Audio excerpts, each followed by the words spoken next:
Observatory was a burning hulk. Dead scientists and black feathers everywhere. The Ravens had taken special care to burn the reanimated witness to cinders. Zenobia stared at the carnage. He didn't want me to hear the witness, did he? I guess not. What's your plan? She asked. So, Renato explained his brilliant gambit. Sending Lapino to get the Iblis Stone, become super powerful and corrupted, provoke the Emperor into using the core against him, thus blowing up both of them, and hopefully the fleet too. Let me visit your council, she said, shaken. I want to help. Could he really trust her?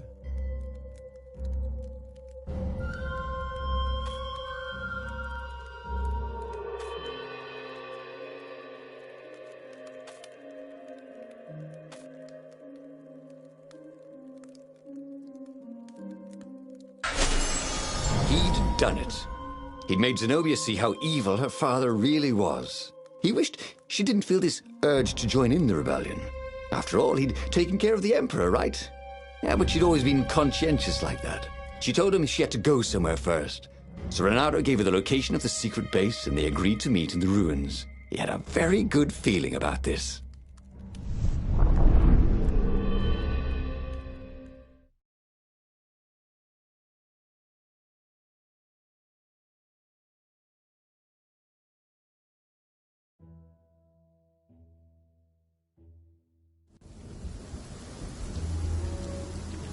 What had Zenobia gone off to do? What was more important than meeting the rebel council? Had he made a mistake, sending her to the ruins? No. He knew they could trust each other. He could trust her because she never broke her word. And she could trust him because she could see right through him. Well, she'd probably be there well before him. She at least didn't have to fight her way through rainstorms of ravens.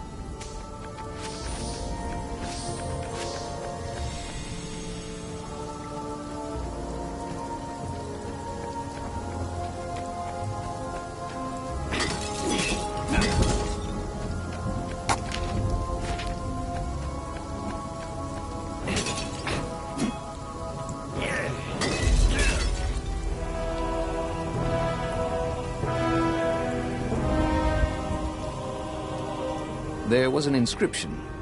Praise the sun.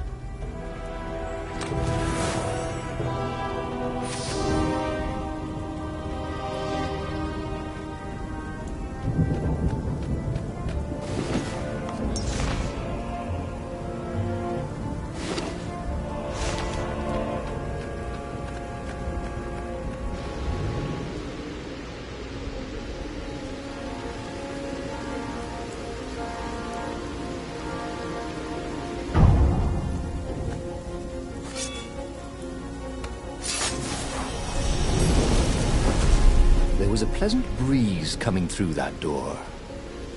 Had it been closed before?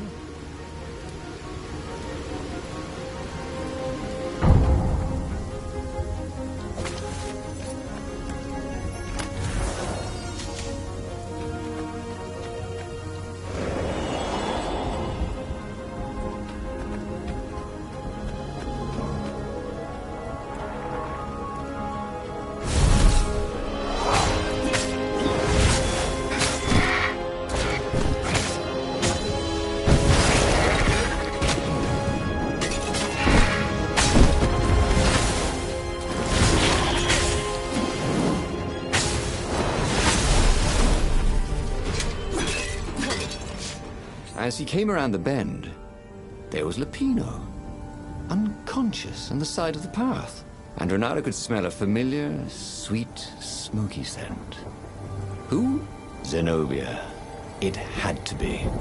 She never used a combat spell when she could use drowsy gas. That meant she had the Iblis Stone. What would it do to her? She hated her father now. She'd kill him for sure. The council wouldn't mind if she killed the Emperor, but murdering her father would destroy her. He had to get to whatever ledge she was on and talk her down from it.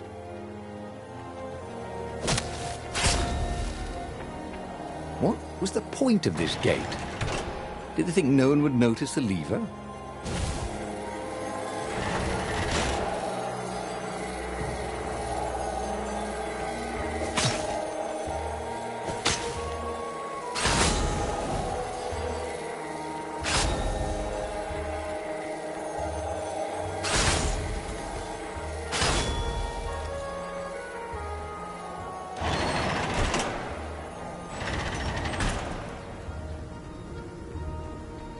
long stairs. So he was close to the rebel base. Nothing was on fire. So far, so good.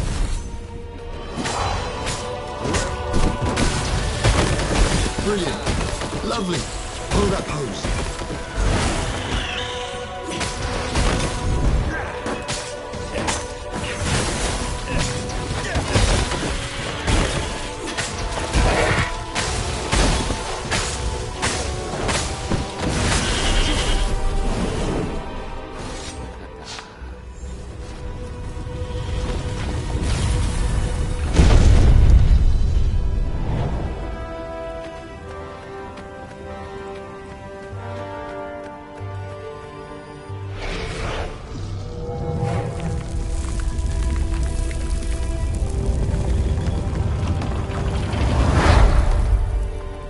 Everyone in the council chamber was dead.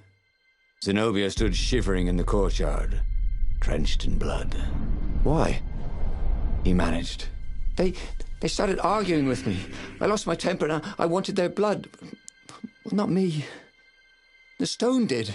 Why did you take it from Lupino? I had a plan. You had a stupid plan, she said. I'm going to go kill my father now. No, you can't. You'll just take his place. You'll become worse than him. Get out of my way, or I'll kill you too.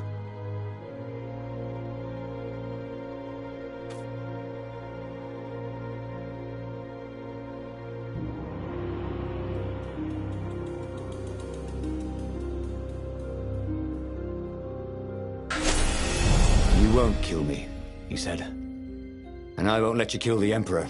Enraged, she raised the sword. You hate him too?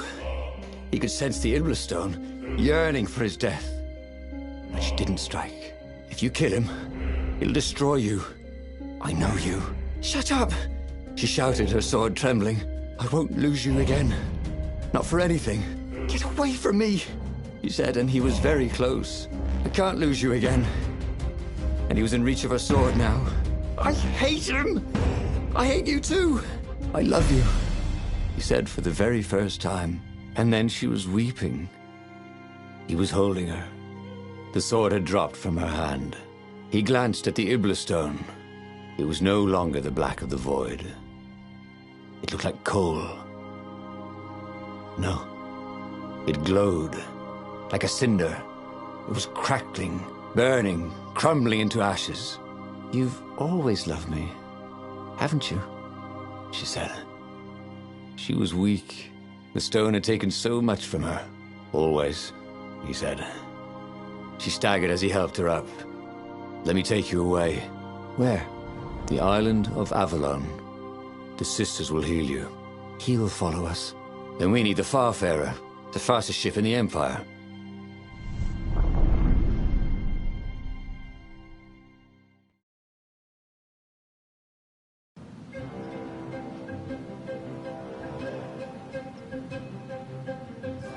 The Empire had seized his ship. They'd have to take it back.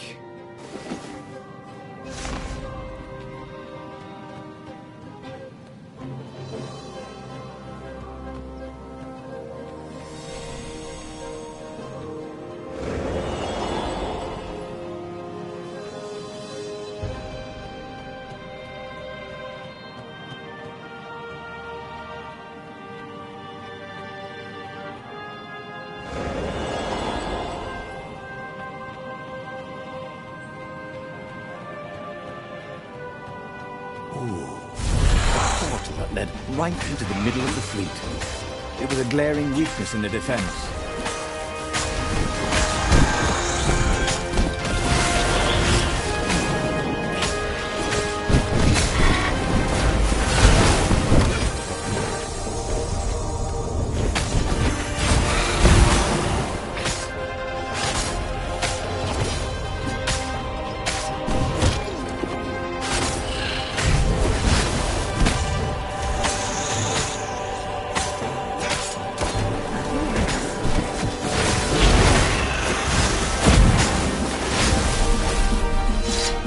Zenobia was in no shape to fight, but he'd never fought so well. He wasn't fighting for money or loot or a cause.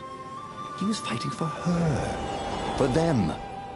His sword danced, his feet flew, and the ravens recoiled from his ferocity. Renato wondered if it wasn't cheaper to build bridges and stairs.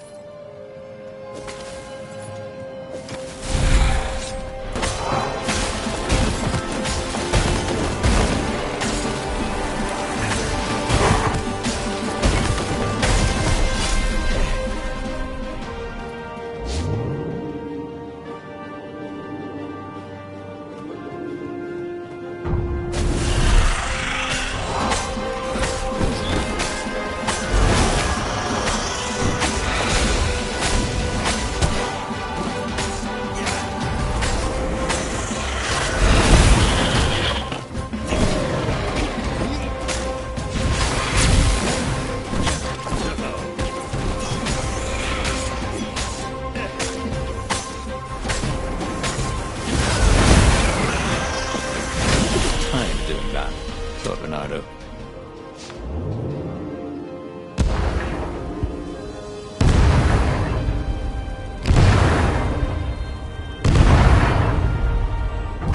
And there it was, his beautiful skycraft, the Farfarer.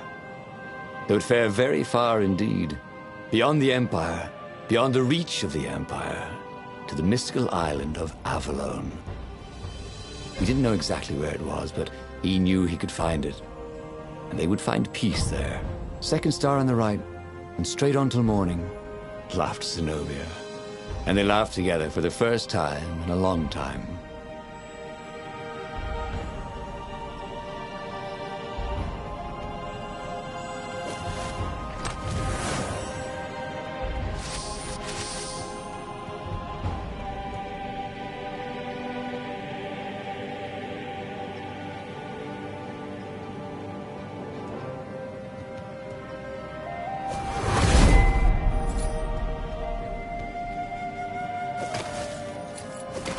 So, who's your next of kin? Just wondering.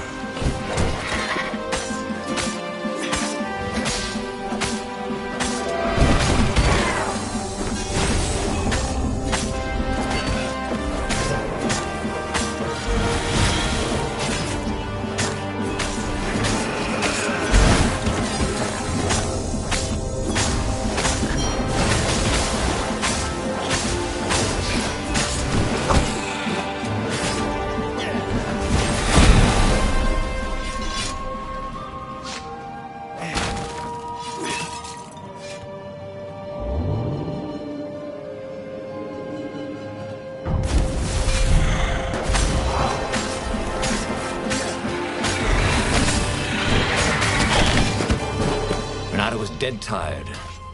Then he was just dead.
Building these platforms was so expensive, they'd run out of budget for guardrails.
But they did not go unnoticed.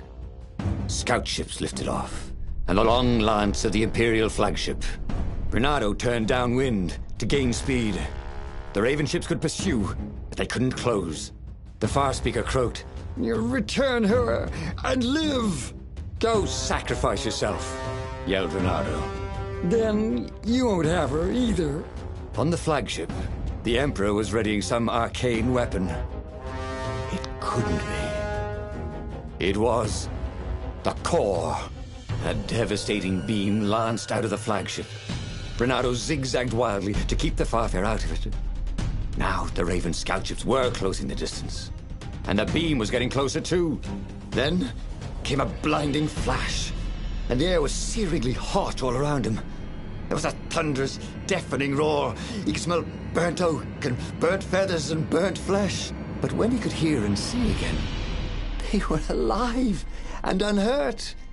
And they were alone in the sky. Zenobia embraced him. They had done it. Through luck and through love, they had won the war.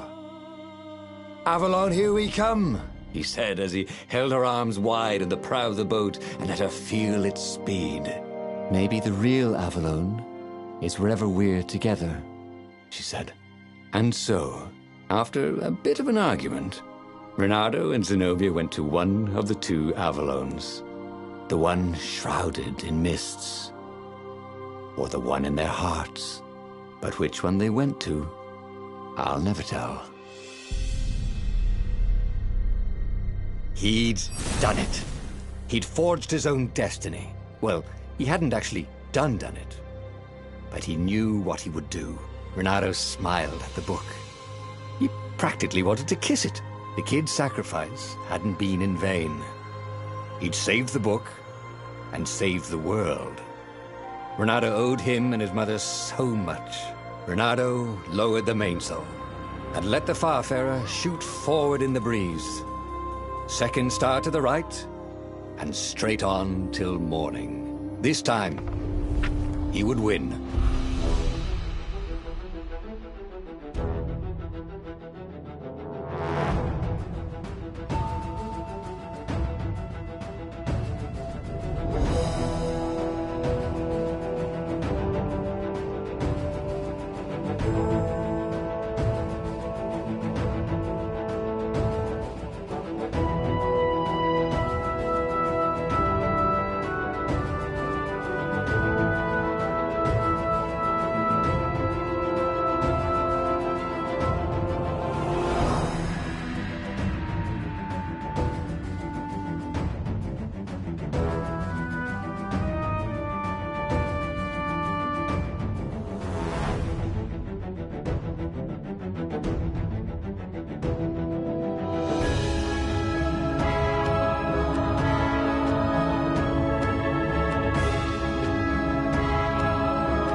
The clouds parted over the Isles of Boreas.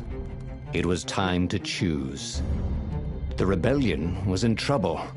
Ravens were scouting for the secret rebel base. They needed a game changer. Pieces of the Sky Ripper had surfaced. Renato knew that using it could go catastrophically wrong, but he was sure he could figure out how to use it safely. Also, a temple had risen out of empty desert. The Iblis stone was hidden there. It was a dangerous artifact. It could corrupt its user into a bloodthirsty monster.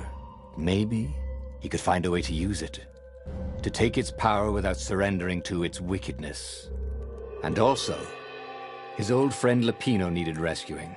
Of course, Renato had a pretty strong suspicion that Lapino had betrayed the rebellion, and he had a gut feeling that he needed to use that to his advantage.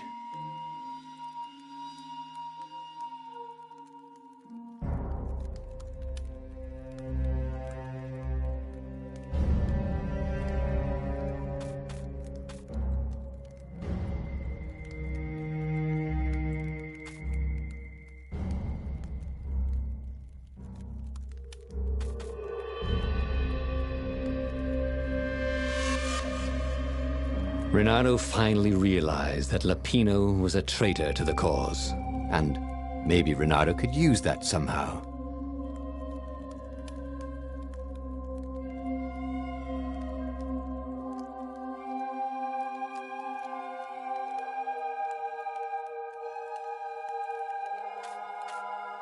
Renato couldn't quite put his paw on when he'd realized Lapino was working for the Empire. He'd never exactly seen Lapino sending coded messages to the palace, but he was sure. The rabbit had been on too many disastrous missions where he was the only survivor, or where he accidentally missed getting on the boat that went down to the abyss in flames. If Renato could prevent Lapino from getting back to the fleet with all the intelligence he'd probably gathered, it might be worth the trip.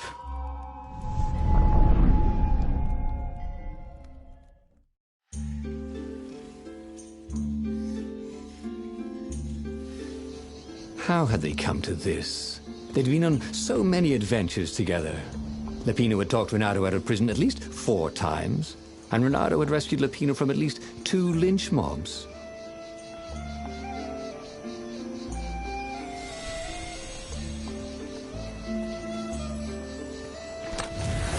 This chest contained blank passports from 15 countries. And something useful.